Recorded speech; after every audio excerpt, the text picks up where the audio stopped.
at tinangaanihin yung luya. Isang puno. Ilalagay tayo ng organic na pataba, chicken manure. At ang sunod na ilalagay natin ay ipa.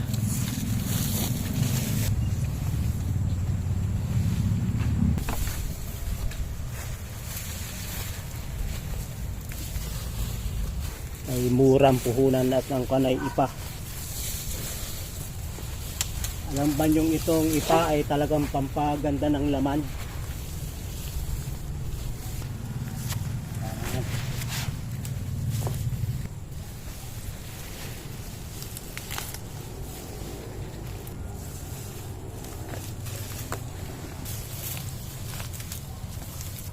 Ang mangyayari dyan, siya ay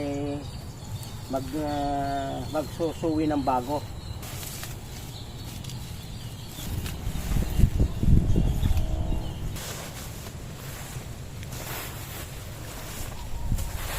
Ang sunod ay ating tatakipan ng mga sanga ng kahoy.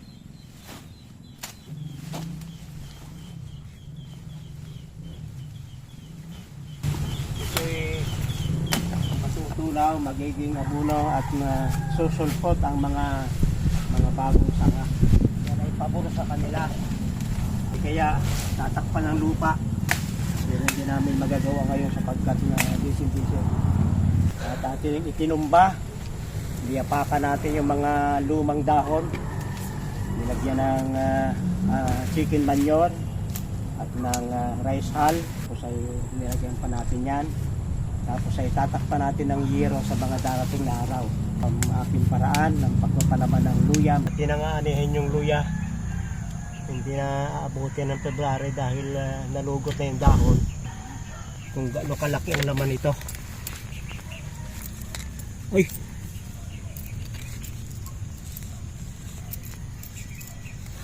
Ay, isa.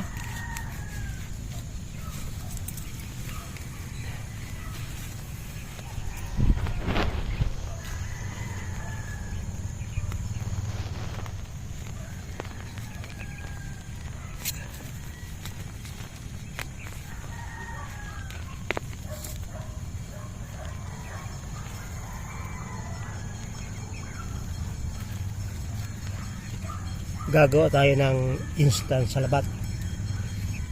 Ito yung una nating hinukay ng isang puno.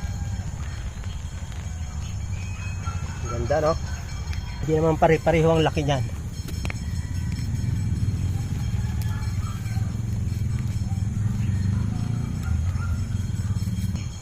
Sige rin na, no?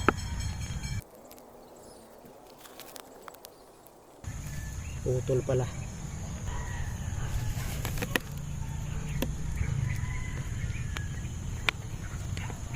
Putol, di bale.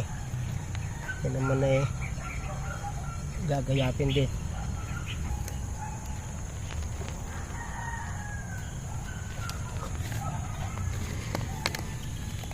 Kakatuwa, oh.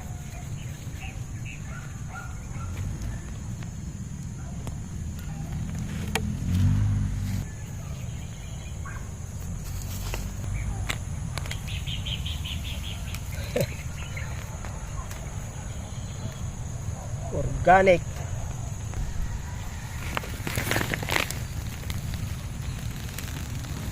Hanggang may bulati pa. Gamitan ng atin ng patit.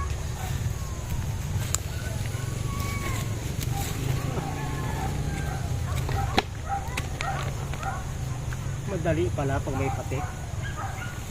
Oh. Pinagpala ako dito.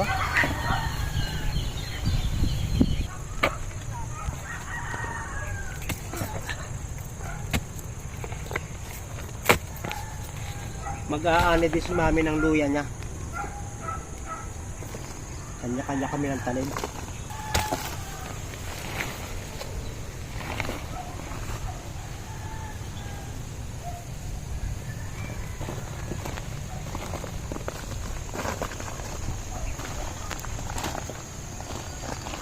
Kanya ata ako magbuhat palabas.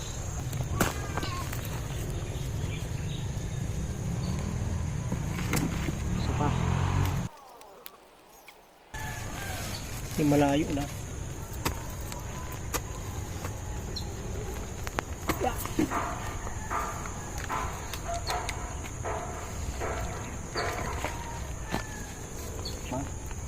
Nahulog pa.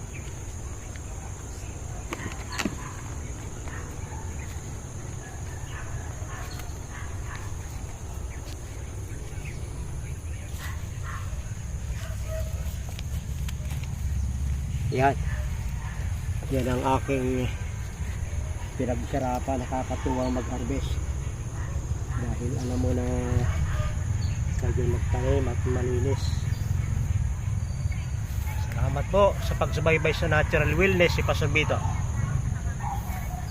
Si Mami naman ang mag-harvest sa kanya.